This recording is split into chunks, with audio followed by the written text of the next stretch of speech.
Alright, I'm just checking to see if I can still record. I turn it off. Okay, cool, I can. Alright. Hello, fellow podcasters. It's your host for today, Ella Burzens. Or, I guess I really shouldn't say host for today because, this is only a one-day thing, so saying today implies that it is a thing that will continue for many days to come, weeks to come, years to come even, but that is simply not true. I am a one-time, one-hit wonder podcast host extraordinaire. And I'm just gonna be talking to you about really anything today. Not today, just right now. Right now I'm gonna be talking to you about really anything. I want you to really get in the mood, you know what I'm saying? Just really sit down, relax. Just got Fresh Prince of Bel-Air stuck in my head from saying that. But just, okay, I want you to just sit down and I want you to think about how today was. How was today for you? Has anyone asked you how your day has gone today? Has anyone asked you how your day went? Because if not, that's quite a shame. I'm sorry for you. If someone hasn't asked you that yet, how was your day? How is it? How's school? How are you feeling today?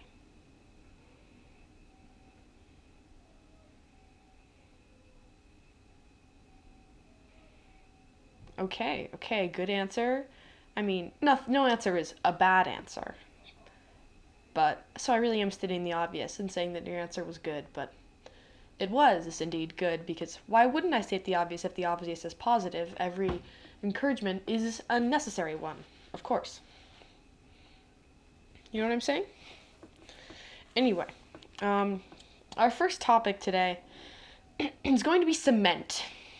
How do you feel about cement? If you walk past cement, do you get chills up your spine? Do you shake in fear? I should hope so, because cement is killing our planet and everyone on it. For instance, have you eaten cement? When is the last time you've eaten cement? When is it? When is that? When has that time been? Is it a recent time? Of late? Of early? Of yesteryear? Whenever it was, it is likely the cement is still inside of you to this day. Can you believe it? I can't. I personally am terrified of cement. And you should be as well. Not only because it is not nutritious and quite deathly to consume in large amounts, but also because it is eating our land like a vicious... What's the name of that plant that, climbs on stuff? Kudzu. Kudzu's weird. Kudzu is a weird plant. It's also kind of terrifying. I used to be really kind of scared of kudzu when I was younger. So scared of kudzu that, I don't know, just seeing it kind of, made me squirm, you know what I'm saying? This was, such a weird thing. It's such a weird plant, kudzu. I don't really know what to think of it, but it kind of terrifies me. Still, I think just because I've always been kind of terrified of things eating things. That's what has scared me since forever, is just, people... there was this one story, I think I've told you about this, listener Brian, who's listening to this podcast, maybe. I think I've talked about this with you, and you've also talked about this with me before. However, there's a little poem story about this kid who just ate everything and just wouldn't stop eating everything until he ate his table and his house and his parents. His freaking parents, can you believe it? And the cars and roads and the National Guard tried to stop him, and he just ate them and ate the universe. And then he was just sitting out in space, just floating around in the universe and just kind of existing. And then he had let out a giant burp, and he was like, I'm done. I've eaten everything. There's nowhere. I can't go any further from here. And that, my friends, is terrifying. Now back to cement. Cement. Consider it for a moment. Consider cement. As a topic, as a concept, consider cement.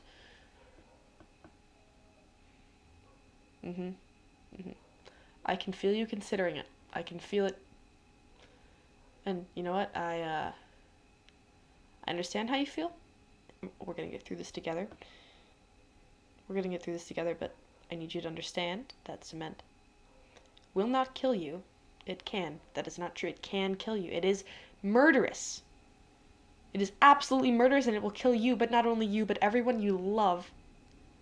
But disregard that for a moment. Cement will not kill you, besides the obvious fact that it can. It will not kill you, and I want you to think about that and think about how safe you are in this moment. Think about what's around you and how nothing is around you. You are literally in an empty void. Everything you see is fabricated, and I want you to think about that. And in that thought, you would realize that if everything you see is fabricated, so is cement. This must mean cement cannot injure you, cannot kill you. You are safe. You are real and you are safe. Thank you. Thank you. Now that we've covered cement, I would like to move on to a new topic. This topic being gumball machines. So, gumball machines are pretty fun. I have some cool stories about gumball machines, actually. Gumball machines have provided me with a lot of joy, as I'm sure they have for you, and as I'm sure they have for your children.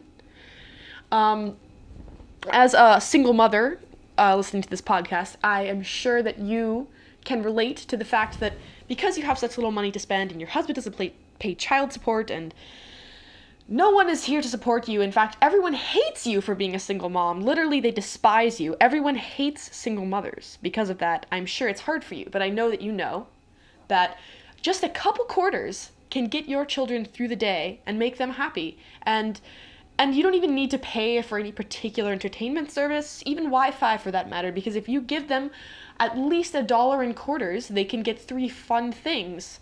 Not really 3 fun things, excuse me. Well, okay, 3 fun things if it's a 50-cent gumball machine, but that wouldn't make any sense. If you had a 50-cent gumball machine and then 2 25-cent gumball machines, that would get you 3 things if my math is correct. However, that's besides the point. My point is, as a single mother, you should be happy about gumball machines because they provide your children entertainment that you cannot provide for them because you are working so hard. I would like to tell you, you are working so hard.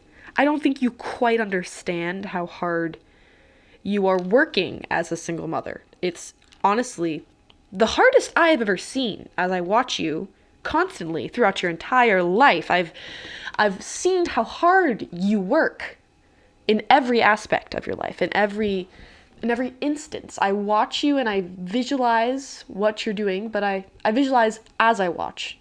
It's 2 levels of watching.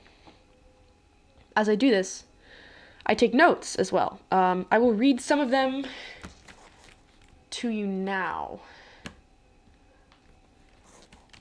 Let me look it up real quick.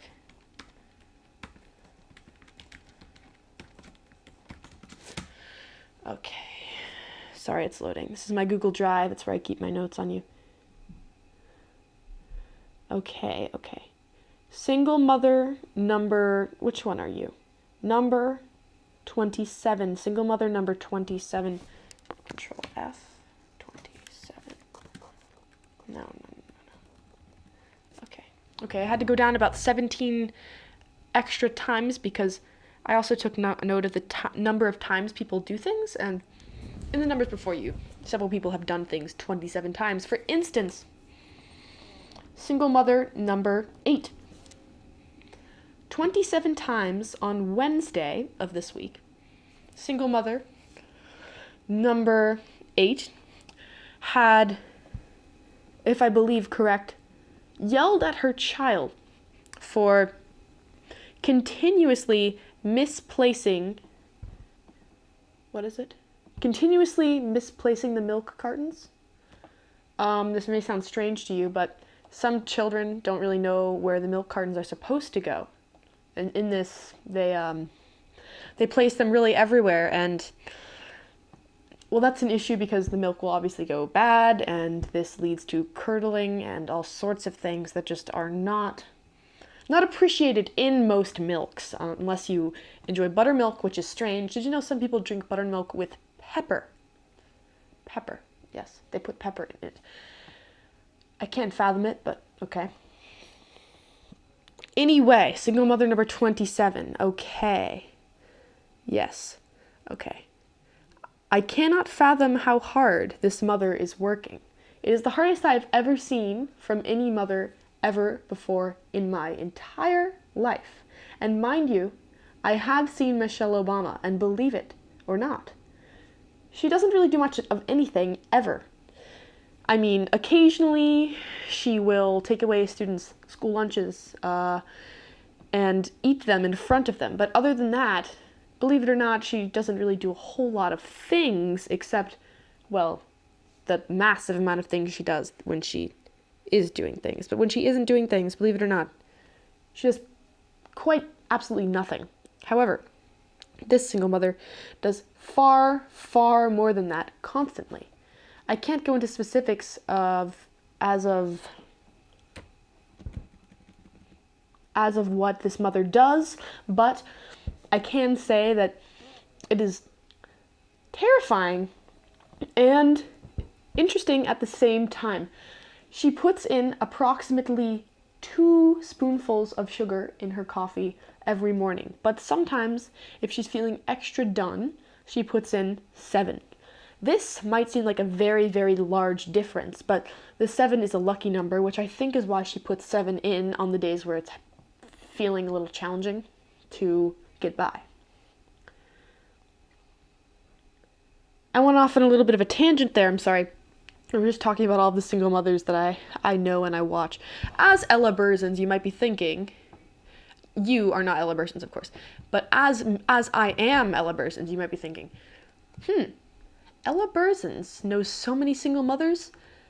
And the answer is yes. Yes, I do know lots of single mothers. Copious, terrifying amounts of single mothers.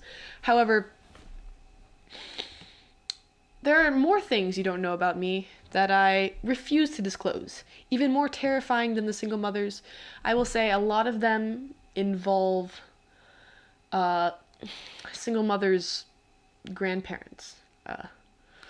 But that's more of my secret life that I just can't go into right now. But I will promise you it mostly involves doing research on single moms. Anyway, back to gumball machines. I once got a bouncy ball out of a gumball machine. I named it Bob, and I kept it as a friend to me and everyone around him. For about a year, I bounced this bouncy ball around named Bob, and eventually this trend started at my school where everyone everyone would bring bouncy balls around. They were just like every student had a bouncy ball, and they would bounce them through the halls, and it was kind of chaotic as you were trying to change classes, but it was also kind of funny to watch ensue as the trend grew and grew and grew. That rhymed. But Bob was really the defining thing of my 6th grade year, I would say. It was a really good time for all, definitely. It was really good. One day, Archer Burzens took Bob and bounced him as high as he possibly could, and he bounced over our tiny house and into the bushes behind it, and I've never seen him again. That was a sad day. I looked for hours in the bushes for Bob, and nowhere could he be found. Nowhere. Moment of silence, please, for Bob.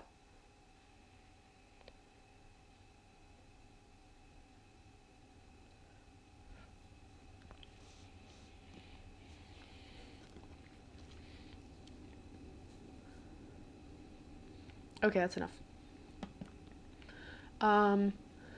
Okay, so the next topic I would like to talk to you about specifically is this one time. Okay, story time, guys. I was walking down the street, right? This guy comes up to me, says, "Excuse me, ma'am. I'm homeless," right? See, I was wearing my thrift store coat. I guess it looks kind of fancy for a freaking coat. And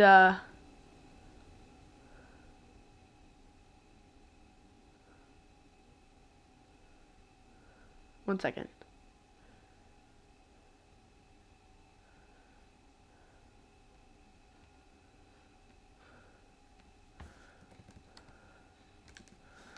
Okay. Anyway, sorry, I got very distracted there for a moment. Anyway, to be honest, I completely forgot what I was saying. And you know when you're like listening to a podcast, okay? You're listening to a podcast and someone starts talking about something that is interesting to you, and so you listen and they start getting on this whole tangent that is like interesting and has depth and layers, and you're thinking about how you wish that you could talk as well as they could. And then you think, of course I can talk as well as they can. I've talked all my life practically. That is so crazy, isn't it? That I've been doing this thing for so long, or at least trying to do this thing for so long. I must be okay at it. I must be entertaining in some possible way. There's no way I'm not, right? And so you sit down and you're like, maybe I could make a podcast. It would be interesting. It might be fun to listen to me talk for a long period of time. No, it wouldn't. Why would you ever think that? I didn't think that, believe it or not. It was actually my friend named Hoots who thought of this idea for me to do a podcast by myself. And I said, okay, fine, I'll do it. And Hoos was like, what? No way. You were just joking, right? Like, I was joking when I said that, but like, then I was like, nah, I'll do it. And then and then Hoots was like, okay, well, that's epic. Okay. And then I got a whole bunch of lists of topics to talk about, and I went and sat down and did this podcast, right? That's basically the story. But you know, when some people just like are so incredible at talking, you think it might be easy. And so when I agreed to this concept, I thought it might not be that hard. I might actually do well with this. I might be able to speak for long periods of time. Nope. No, I can't. This, dare I say, is a mistake. Not that I know a lot about mistakes, because I think, well, in order to know a lot about mistakes, you have to know really what you're doing wrong, I think, and also how to do well. And neither of those things are things I know about. Anyway, what I was talking about earlier. Yes, homeless man. There was a homeless man, right? I walked by him. He walked by me. I was wearing a fancy coat. He says to me, "Ma'am, I'm homeless." I hate it when people call me ma'am. It's weird. He says, "Ma'am, I'm homeless." I says, "I'm sorry about that." And then I kept freaking walking. Can you believe it? I didn't say anything else to him. I just said, "I'm sorry about that." He looked so injured inside, and he just kept like walking forwards, looked a little stunned. I was also stunned because I did not want to say that at all. I don't know why I did, but I just, sometimes things just come out of my mouth and I can't stop them, and it's like, I don't know why they do, because that's so strange, you know. It's strange that your brain can make you say things that you would never say and probably never even think, because the thing is, I wasn't thinking of a sassy reply in my head and accidentally said it, because I was thinking about how I should say, "I'm sorry I don't have any money on me," because I didn't, or "I don't know what to do for you," because I didn't, or something. I think instead, the worst thing you could say sometimes just comes out for some reason, because you're thinking about the worst thing you could say, because you're nervous, you know, about what is the worst thing I could say. Oh my gosh, I'm so scared if I say the worst thing I could say. And then you say the worst thing you could say. I think that's probably the logic behind it, maybe, but either way, it is a weird experience. Also, one time, I was in this friggin'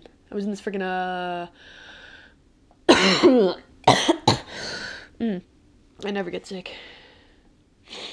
I was in this, what's it called? It's called a museum. It's called an art museum. I was walking around in there, right? In Floyd. Yes, we have those in Floyd. Don't judge us. We actually are cool sometimes. Not really, though, because it actually isn't that exciting of a place. But maybe sometimes to some tourists it might be, or some old people. Both of those kinds of people go there, but it's not that big. It's not that fun. But I was walking through there.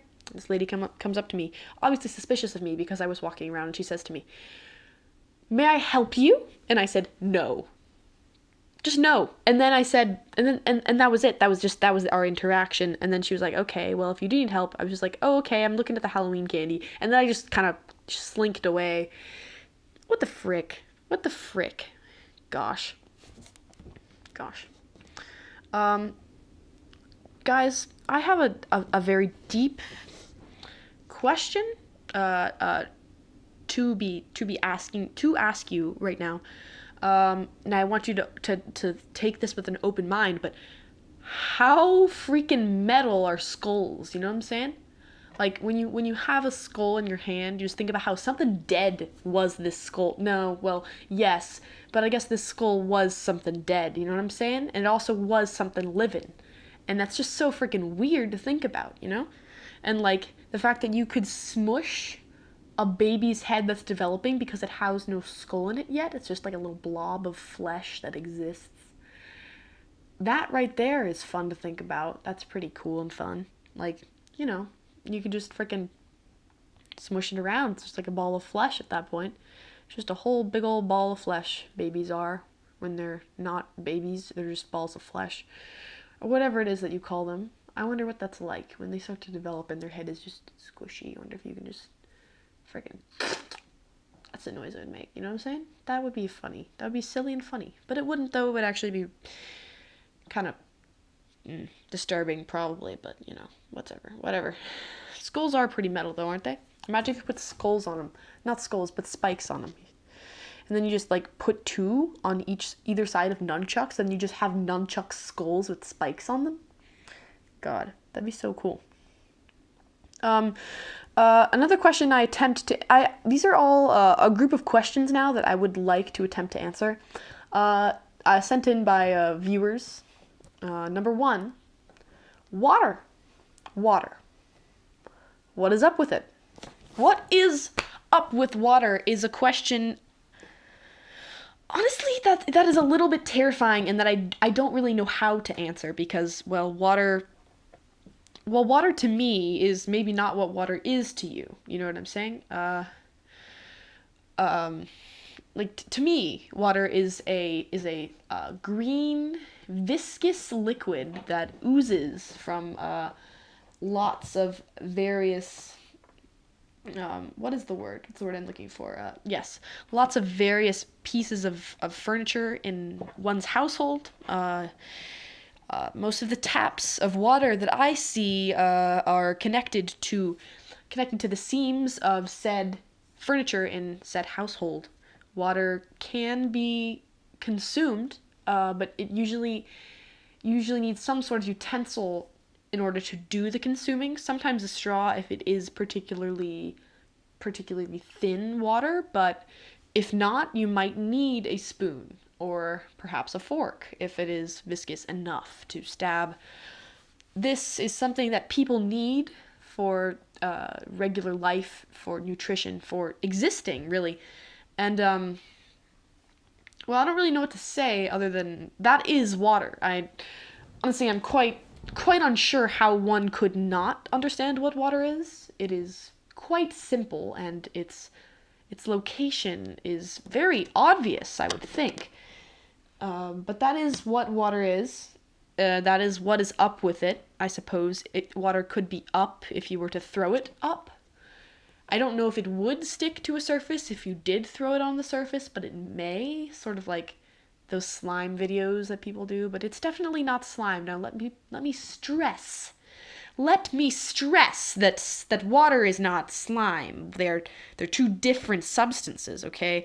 Water and slime are nowhere near similar. People like to say they are, but mark my words, they are not even close. Slime is a trendy thing now, or I guess it was maybe a couple months ago, but not anymore. And frankly, I am not inclined to speak of it right at this moment, or ever. Sorry, I got a little passionate there, but I'm on to the next topic, which is sponsored by a particular country that I believe to be quite interesting. One moment, please.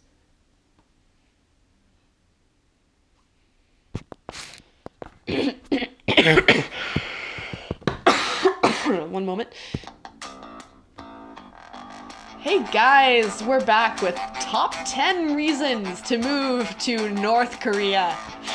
Now I'm going to be starting off with Number 10, and I'm going up to number 1 today because, well, number 1 obviously is implied to be the best reason, the utmost reason, if you will, to move, So, or in realistically, it's just 10 reasons, but I will be starting with 10 because it's far more fun that way, isn't it, guys? All right. Number 10. North Korea. North Korea is fun to move to because they have a great education system. It does not matter if your children may be persecuted and or killed and or sent to labor camps if they don't perform adequately, because they will perform adequately because everyone does in North Korea, and labor camps are simply a myth. See, your child will get great education, and not only that, but your child will grow up to have a great job that will be, of course, chosen for them, just like every other happy child's job. However, this is a great thing for both you and your children, and it ensures a perfect retirement that may or may not happen. Number 9. Number 9, the best reason to move to North Korea, after number 10, of course, is really, well, because of... It's... Okay. Alright, number 9, take this with a grain of salt, but number 9 really is the large amounts of clothing options that are available for you in North Korea. The clothing options are as follows. Blue suit, red suit, yellow... No, there are no yellow suits. Black suit, short haircut, longer short haircut, wig, cut short, wig cut slightly longer.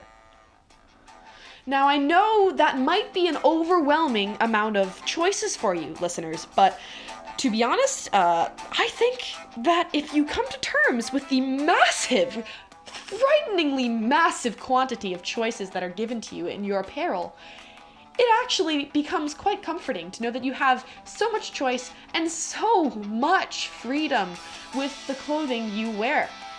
Now, as a woman, you may be required to wear more traditional wear, but this is freeing and has a lot, it has a lot of freedom in it, I'm sorry, I'm getting flustered with how excited I am about the country. Number 2, eggs. Eggs. There's a lot of them. They're everywhere. They're coming really from all directions. Towards you, towards your family members, and the side of your vision. If you look to the side, there is an egg there. I wouldn't look too closely because it may notice that you saw it, but there is an egg there, and well, the egg will be coming to see you very soon. And well, I don't want to frighten you, but I do hope that you haven't been talking bad about it. I probably shouldn't even be talking about it on this podcast because it is a dangerous thing. I hope you realize that it is a dangerous topic and you don't pursue it any further than I have. But there are lots, copious amounts of eggs in North Korea to be had, and this is a comforting fact. They're watching for your safety and nothing else, just to simply monitor you and make sure that you are performing all of your duties to the best of your ability for the safety of you and your friends.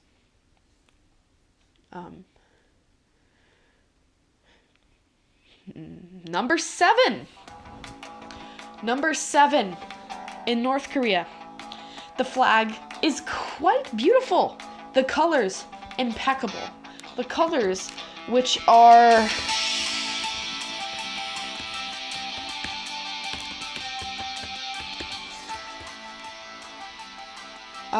blue, white, and red, are some of the most beautiful colors you have ever seen. They have no relation to literally any other flag's colors in America. Red, white, and blue do not exist in any other place, which is why you should move to North Korea. They have great color selection, from the dark blue to the lighter blue and the red, and there is no pink.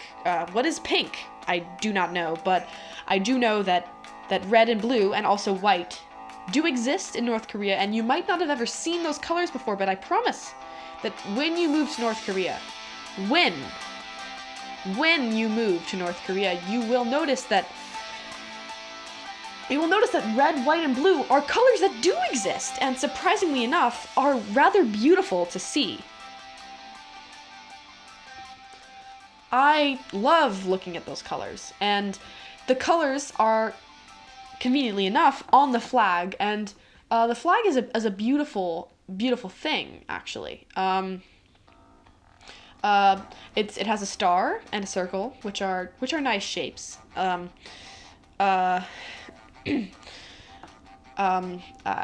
sorry. It's not that I can't think of any other reasons. It's just that, well, I'm distracted right now is all. I'm distracted by, well, no. Please, I really am thinking of it.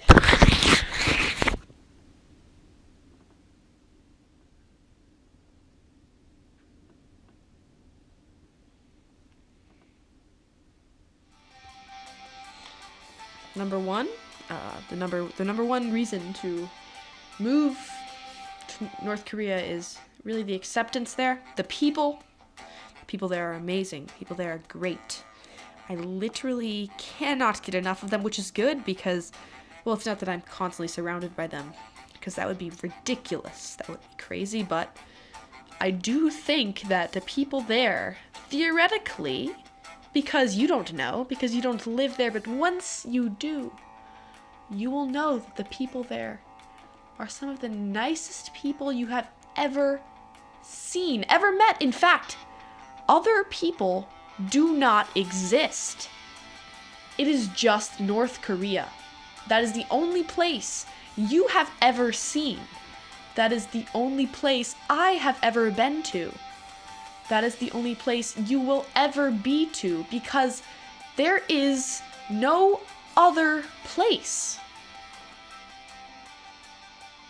And that is the final reason to move. Next up, another question from our listeners. Kidneys. Are they really necessary? Now, I'm here to tell you that, well, they are not. You may think they are, but honestly, I can't remember the last time anyone told me why a kidney is a thing that you could have, potentially. In fact, I'm not sure that kidneys are real. I don't think that anyone would need a kidney, and anyone who does have kidneys, in fact, should immediately remove them from their bodies, because I seriously, grab the closest sharp thing, any listener listening right now. I will give you time. That should be enough time.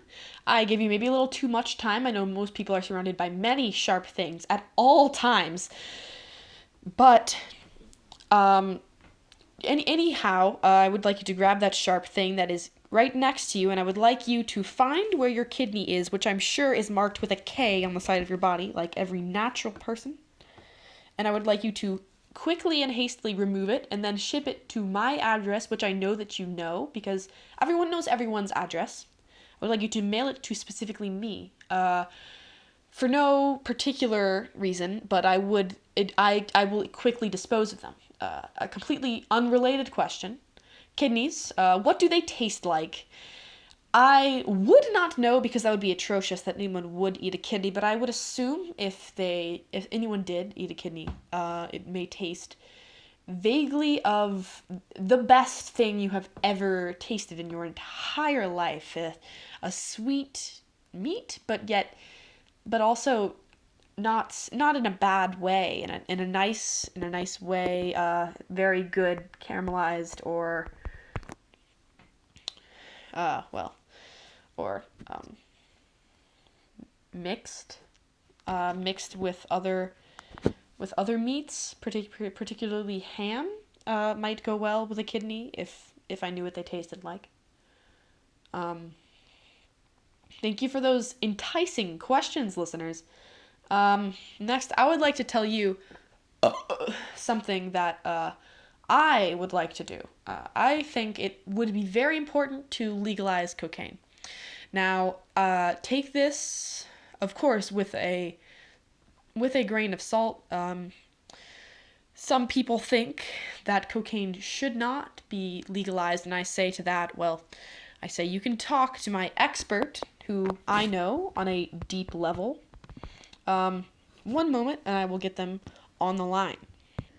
Hello, I am on the line with our resident expert on legalizing cocaine, Brian Schwenk. What do you have to say about this issue that you know lots about? Well, actually, I have a lot to say about this. I think the idea behind it is fundamentally beneficial to progressing society. We've gotten to a place where the longevity of a human life is longer than it ever should have been. We have become the master of Darwin's theory. You know? Yes. We no longer have to deal with a lot of the nuances of like, oh my God, is a tiger going to eat me or not? We no longer have that, and so instead we have cocaine. Cocaine is the new version of a tiger, of natural selection. Yes. And so if we legalize cocaine, it's going to be a bit of natural selection, you know, because we're going to have the cokeheads that go off and go kind of crazy and start killing themselves because of how much cocaine they're taking. And so that kind of weeds out the third of the amount of population that we have to take and gets rid of some pretty stupid people, which benefits society as a whole, especially since like we decrease our population, which arguably is a good thing. Well, not really arguably, like scientifically, empirically, it's a fantastic thing. But just like the morals and ethics that hold back the decrease of population.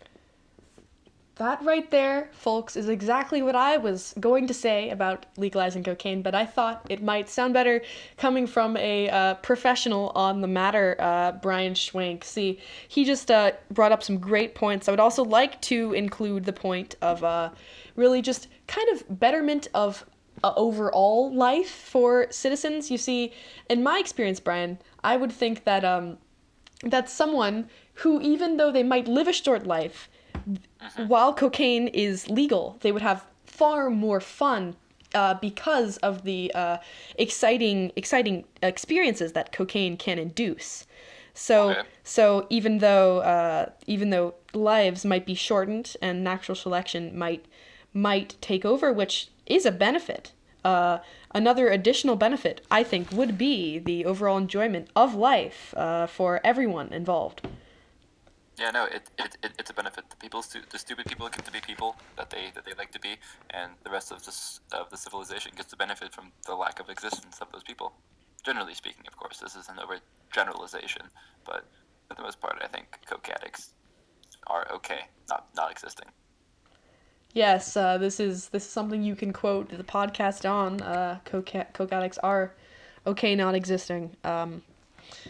Is there any other things you might want to add to this argument, or have you felt like you have explained your point as an expert on the matter? I didn't really realize we were arguing about it. Oh no. I'm not arguing about it. Anyone who could argue against this. Anything else you might want to say, or do you feel as if your point as an expert has been relayed? I don't know.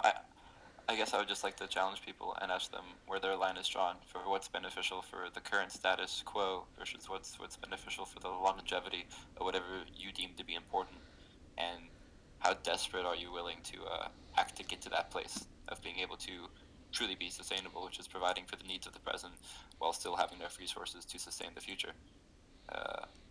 And I don't know, what's the morals and ethics of that code?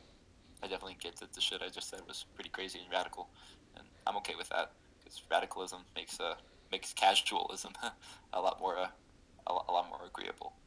But legitimately, bros, where is your line drawn for yourself? I don't know. All right, thank you. This has been a segment with a expert on the matter of cocaine and legalizing cocaine. Yep, I graduated from cocaine school. Brian Schwenk has indeed graduated from cocaine school, which is a real place in the world. It is so incredibly, terrifyingly real that I don't think you could experience anything less than it. Or anything more. It is the only thing that exists. It really was just like our neighbor's shed. And also like a Reddit post I saw that told you how to make crystal meth, and then if I just went more into his account, he showed me how to make cocaine. That was really about it. I've never made cocaine though. I can link you the Reddit post if you want. It's actually pretty interesting to read, especially about crystal meth. That shit is wacky. Like, how the hell do you take paint thinner?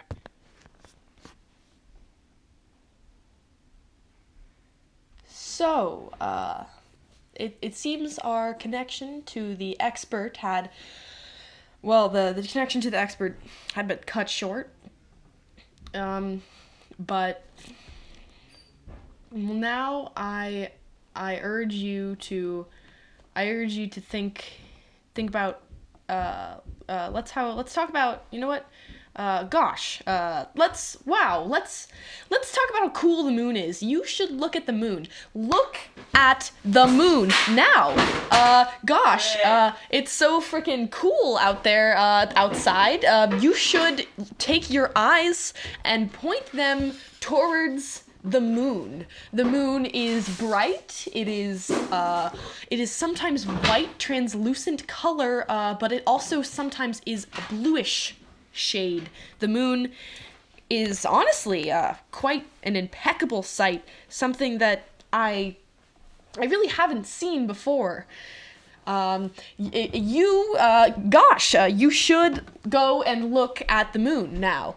There is nothing going on with the moon, particularly that means you should look at it. Nothing sinister is happening, except for the moon being really cool right now. You should look at it.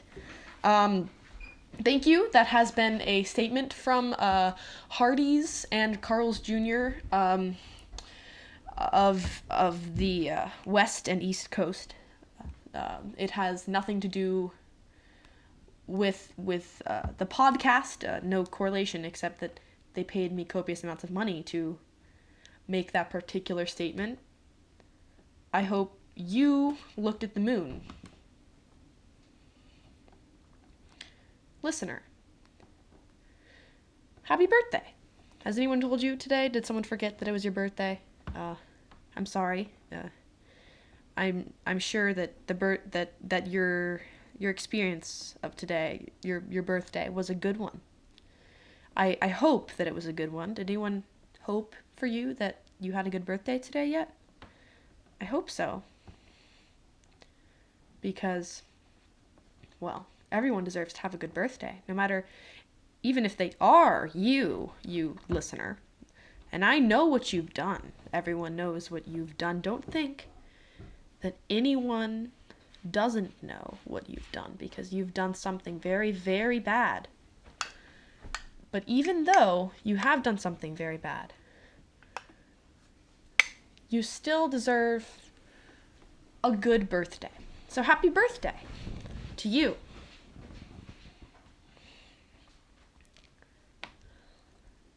Next up, my next topic for you is going to be why reality isn't real. Now, in the word reality, you might think to yourself, well, reality in itself sounds like it should be real, because it has the word real in it, you know. And that, my friend, is weird to think about, isn't it? Because, well, I don't know, the words shouldn't lie to you. They shouldn't. Words should mean what they are supposed to mean. But in the case of the word reality, it isn't a true word, because what you perceive to be reality just isn't it. Every surface in front of you isn't a solid one. It may look solid, it may feel solid, but when you look at it, doesn't it look two-dimensional? Or is it just me? Because if you look at something and you poke that something, you tap on it, it has a solid appearance, but if you look at it close enough, you look at it long enough, you realize that something is two-dimensional, and that something isn't a real thing.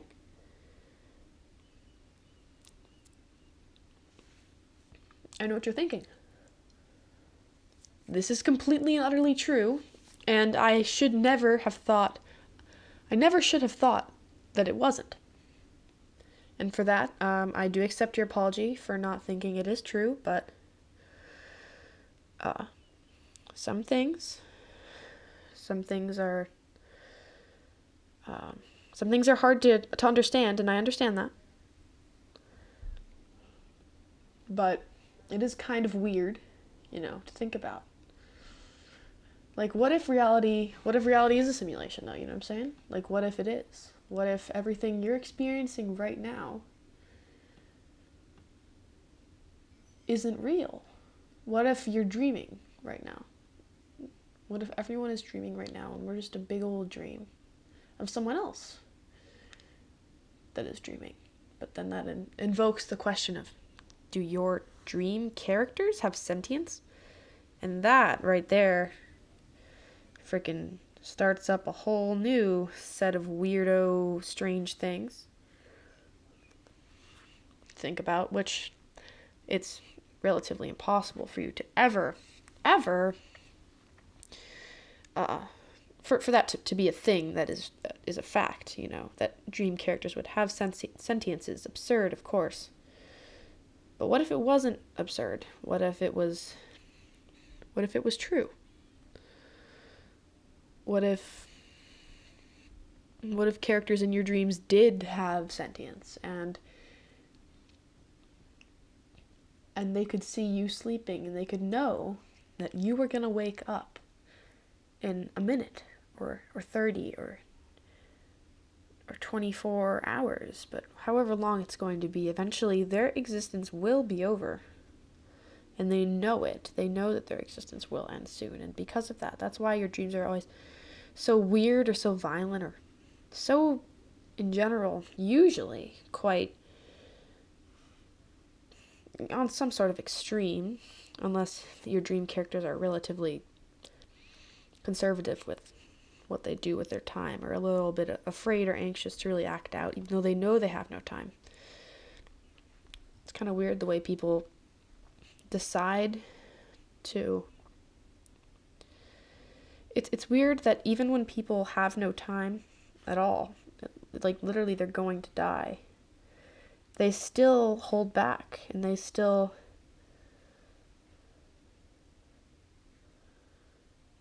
have restrictions that they put upon themselves, even when the world is going to end for them in 24 hours.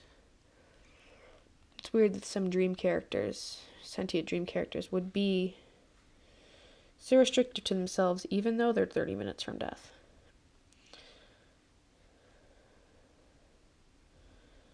If we're the dream characters, we shouldn't be restrictive on ourselves, because we might have 30 minutes away from our death, and we should just do whatever we want before the person wakes up and we all just kind of vanished. We don't really die, we just kind of stop.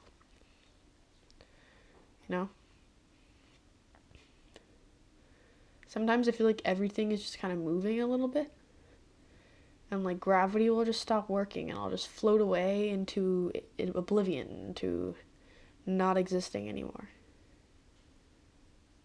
Maybe that's what it's like to have your dream host wake up.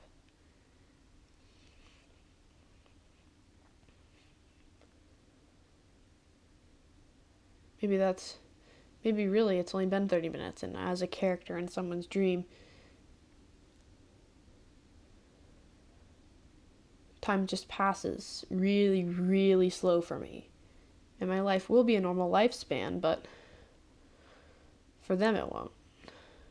For them it'll be 30 minutes, and they'll wake up and start their day, and they'll be like, whoa, it was weird. I had a dream about some random person recording a podcast by themselves in their top floor of their house, and they are sitting on a really deflated yoga ball and rocking back and forth on the deflated yoga ball and messing with their fingernails, trying to like freaking slide them past each other really weirdly.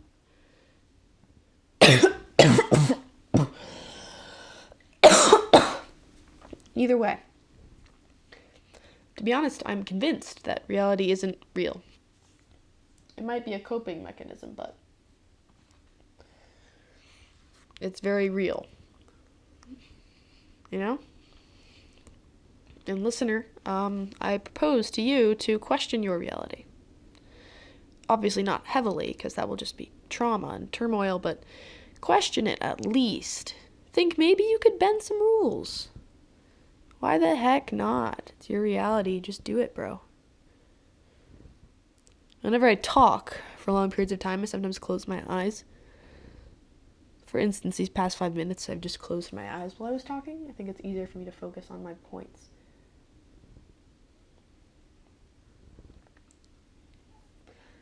But I definitely do think that things maybe are two-dimensional. Maybe things just are a big dream. Maybe I'm dreaming right now.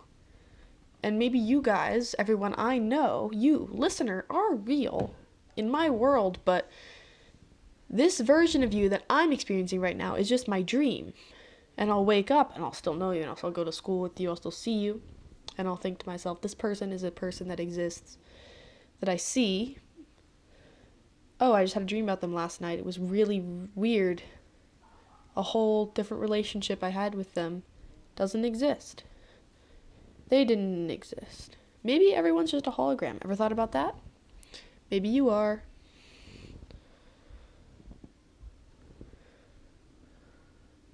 My fingers hurt. Why do humans need fingers? Why? Like, what could you possibly ever do with fingers? Stick them in pencil sharpeners? I think not.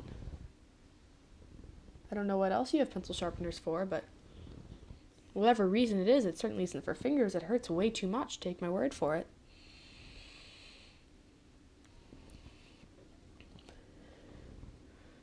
Is it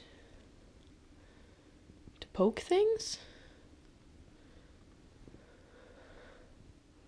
Like, well, what are you gonna poke, though? Like, just tables? Like, I don't know what you could possibly do with fingers, ever. You might be able to sell them.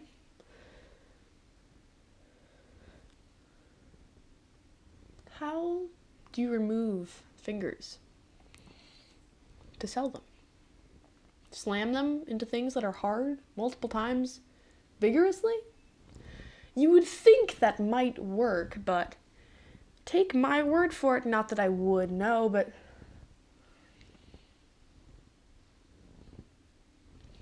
I'm vaguely sure that, well, that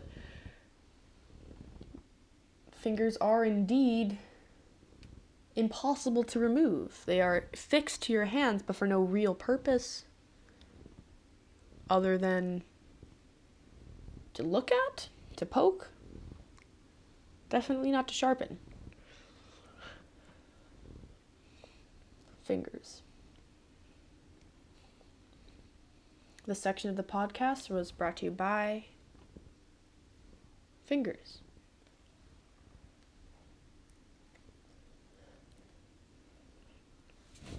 Aren't you so sick of normal life? Don't you ever just want complete chaos? The thrill of the kill, anarchy, violence in the streets while the blood of the innocents rains, do you? Nah, me neither. No, that would be strange.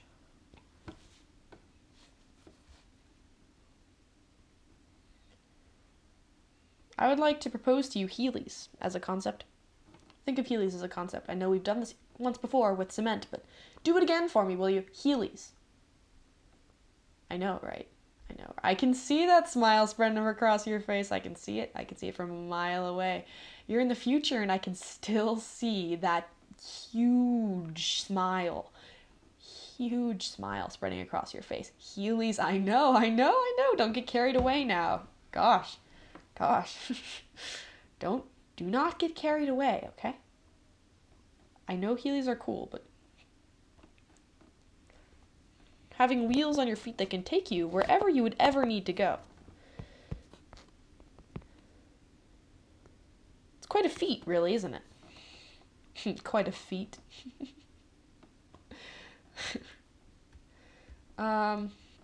Next up, I would like to talk about February as a month now. God, I would like to stay calm about this, but I really hate February. I hate it.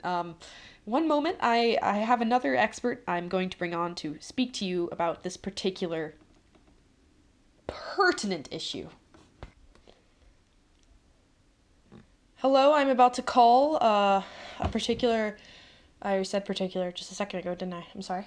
I'm. Excuse me, deeply. I'm sorry.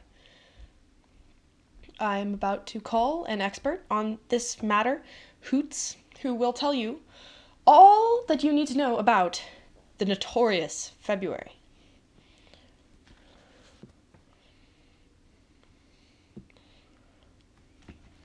It's me, Gracie Hoots Hendricks. Hello, Hoots. 7, 6, 7, 7, 5, 5, Uh-oh. 4, 3, 9, 8, 6, 7, 8, 8. All your numbers today. I said, yep. What a concept. I could use a little fuel myself, and we could all use a little change. 8, 8, 7.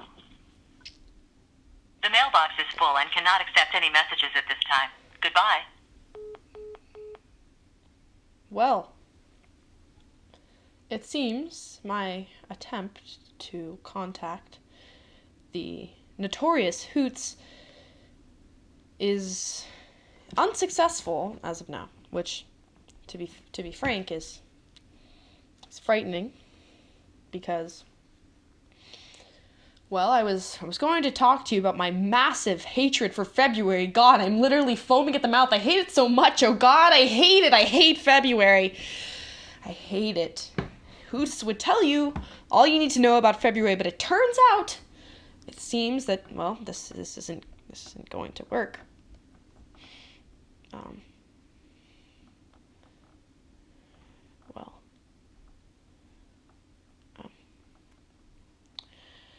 I guess I wanted to say, well, I don't really know what to say now that I can't really come in contact with the expert, but February is indeed a month. To be honest, I don't think I can say the name anymore. I don't want to taint this podcast with its name. So I'll stop now. But yes. Sorry for me getting really distracted there for a moment. I'm gonna close off this podcast with well,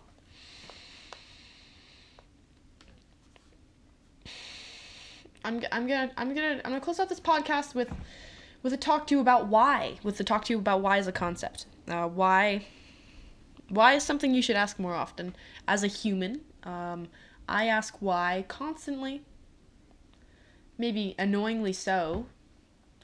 But authority should always be questioned, as anyone would agree. In that statement, off of that statement, I would like to bring up. What does Yoshi smell like and why? Would he smell like a dinosaur? And do we know what dinosaurs would smell like? I do not. Do you? Seriously, please tell me if you do, because this is a burning question. Would Yoshi smell like plastic? He looks like plastic. He looks kind of metallic-y. Does he smell like fake leather? Does Yoshi smell like Elmer's glue that is left on the cap that you peel off? In 2nd and 3rd grade, on all of the caps, you peel off the Elmer's glue. Does he smell like that?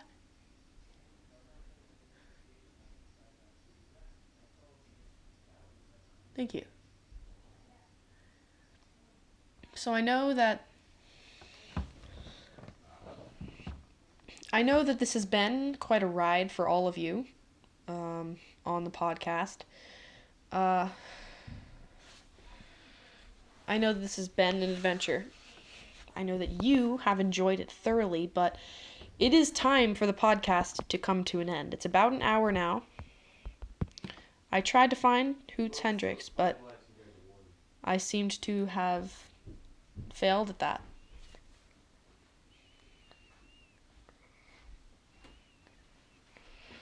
Would you like to say anything? How do you think the podcast went? Archer, tell me how the podcast went. Wait, is it recording? Yes. Oh. Well, I don't know. I wasn't here. Tell me how you think it went. I think it went pretty well. On a scale of 1 to 10, how do you think the podcast went? Probably like 7. A 7? What do you think could be... It went swimmingly. It went swimmingly? What do you think could be changed about the podcast from what you heard? Well, I didn't really hear anything. But from what you heard the podcast, what do you think could be changed? Maybe it could be a bit louder. A bit louder. Okay, so what do you think was good about the podcast from what you heard?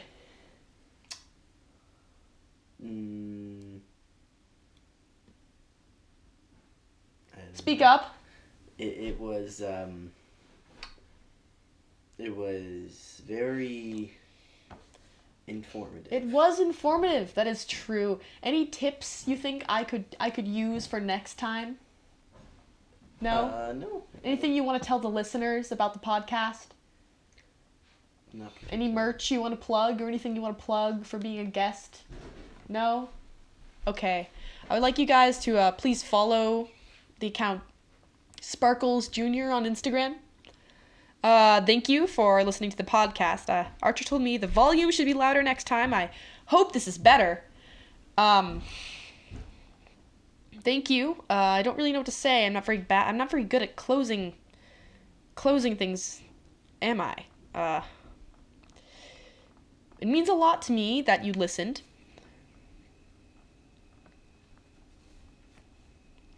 I will see you later in my dreams and in your dreams and in our collective, massive, huge dream. Have a nice day. This is Funkin' Donuts signing off. I love you, Mr. Obama. Thank you for listening. Amen. God bless America. God freaking bless America. I love America more than any place ever. Besides, of course, North Korea, which is the place you should move to. If you had a choice, which you don't, you will be moving there very shortly. Thank you for your time.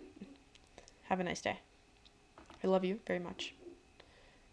Please tell the kids to load the dishwasher. I know you forgot this morning. It's okay. We all forget things, but please next time, please remember. I want to make it to 5 seconds, so it's an even number. 6, 3. Wow, that didn't work. Okay, I'll stop now so it's even.